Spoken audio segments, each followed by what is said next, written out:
বাংলাদেশে শিল্প সংস্কৃতির উপর আঘাত, প্রতিবাদ উঠল করিমগঞ্জে। ছাত্র আন্দোলনের পর বাংলাদেশ সরকারের পতন এবং পরবর্তীতে হিংসার রূপ, এক অশান্তি আর অস্থিরতা বিরাজ করছে পুরো দেশে। এর মধ্যে শিল্প সংস্কৃতির ওপর ব্যাপক আঘাত পরিলক্ষিত হয়।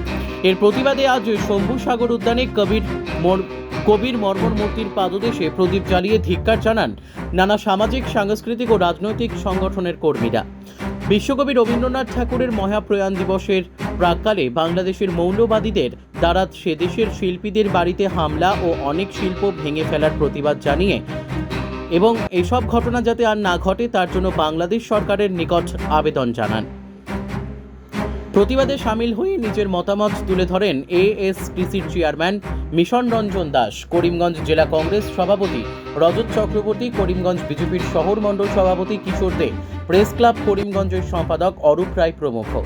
এদিকে প্রদীপ জ্বালিয়ে প্রতিবাদের প্রাক্কালে টানা 1 ঘন্টা বৃষ্টি থাকায় অনেকে আসতে না পারলেও বৃষ্টিকে উপেক্ষা করে ভগিনী নিবেদিতা সামাজিক সাংস্কৃতিক সংস্থা, চরণিক সপ্তসুর সাংস্কৃতিক সংস্থা, খুশি স্মৃতি সংস্থা, নিত্যশ্রী কলা নিকেতন, বাংলা সাহিত্য সভা, অসম সহ অনেক সংগঠনের প্রতিনিধি উপস্থিত ছিলেন। বিশিষ্টদের মধ্যে উপস্থিত ছিলেন সৌমিত্র পাল, শুভপ্রকাশ দেব, সুমিতা দাস, সোনালী গোস্বামী প্রমুখ। করিমগঞ্জ থেকে সুস্মিতা দাসের রিপোর্ট, নববার্তা টুডে। ভারতবর্ষের আজকে ভারত বাংলা সীমান্ত করিমগঞ্জের এই শম্ভুসাগর উদ্যানে রবীন্দ্রনাথ ঠাকুরের মর্মর মূর্তির সামনে দাঁড়িয়ে আমরা প্রতিবাদ জানাচ্ছি। আমরা দেখতে পাচ্ছি বিগত কিছুদিন থেকে আন্দোলনের নামে বাংলাদেশের শিল্প সংস্কৃতি ধ্বংস করা হচ্ছে। আমরা দেখেছি এর আগেও বিশ্বকবি রবীন্দ্রনাথ ঠাকুরের মর্মর মূর্তি ভাঙা হয়েছিল। এবারও নানা জায়গায় শিল্প সংস্কৃতি ধ্বংস করা হচ্ছে, শিল্পীদের বাড়িতে আক্রমণ করা হচ্ছে। তারই এসবের প্রতিবাদে আজকে আমরা কবিগুরুর মহাপ্রয়াণ দিবসে এই প্রতিবাদ কার্যসূচি পালন করছি। আমরা প্রদীপ জ্বালিয়ে এই নীরবতা প্রতিবাদ পালন করছি। আমরা বাংলাদেশ সরকারের নিকট আবেদন জানাচ্ছি, এইভাবে শিল্প সংস্কৃতি ধ্বংস করবেন না এবং বিশ্বকবি রবীন্দ্রনাথকে পূর্ণ মর্যাদা দেওয়া হোক। কারণ বিশ্বকবি রবীন্দ্রনাথ ঠাকুর শুধু ভারত এবং বাংলাদেশের নয়, গোটা বিশ্বের। তাই আজকের এই দিনে আমরা বিভিন্ন শিল্প সংস্কৃতির সম্পন্ন রাজনৈতিক, অরাজনৈতিক, সামাজিক, সাংস্কৃতিক সংগঠন আজকের এই প্রতিবাদে আমরা সামিল হয়েছি। আমরা আগামী দিনেও ঐক্যভাবে এইভাবে প্রতিবাদ চালিয়ে যাব। সবাইকে ধন্যবাদ। বিশ্বকবি কবিগুরু রবীন্দ্রনাথ ঠাকুরের প্রয়াণ দিবস, আর এই উপলক্ষে আমরা এই মুহূর্তে সন্ধ্যার সময় করিমগঞ্জের রবীন্দ্র মূর্তির পাদদেশে আমরা সমবেত হয়েছি। আমরা এই সন্ধ্যায় দীপ প্রজ্বলন করে এই প্রয়াণ দিবস আমরা স্মরণ করছি।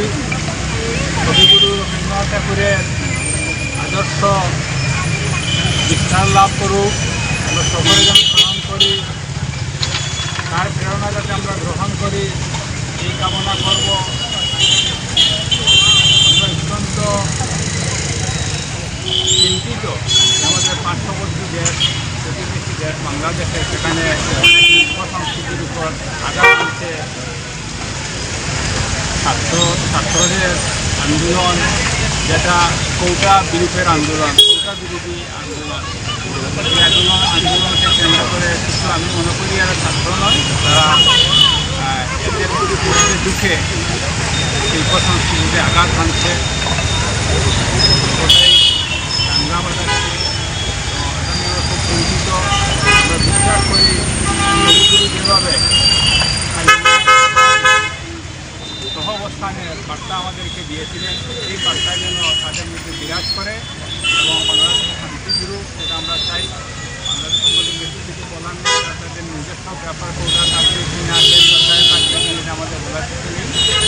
কিন্তু প্রতিবেশী দেশ হিসাবে তাদের বাংলাদেশে কোনো প্রকারের অশান্তি বিরাজ করলে এই দেশেও চাপ আছে।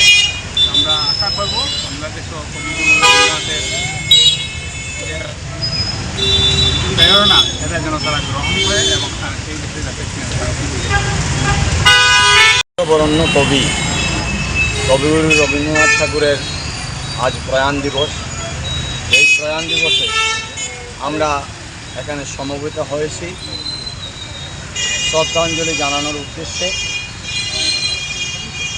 কবিগুরু রবীন্দ্রনাথ ঠাকুর শুধু ভারতবর্ষ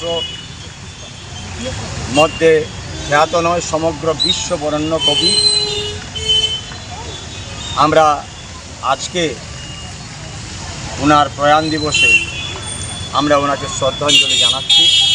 একই সঙ্গে অত্যন্ত দুঃখের সঙ্গে আমরা আজকে বাধ্য হচ্ছি বলতে যে আমাদের প্রতিবেশী দেশ বাংলাদেশে আমরা দেখতে পেয়েছি যে আন্দোলনের নামে বাংলাদেশে যে অবস্থা আজকে সৃষ্টি হয়েছে, এটাই ভারতবর্ষে আমরা যারা আছি এবং সমগ্র ভারতবর্ষে আমরা উদ্বিগ্ন। এমনকি বিশ্বকবি রবীন্দ্রনাথ ঠাকুরকে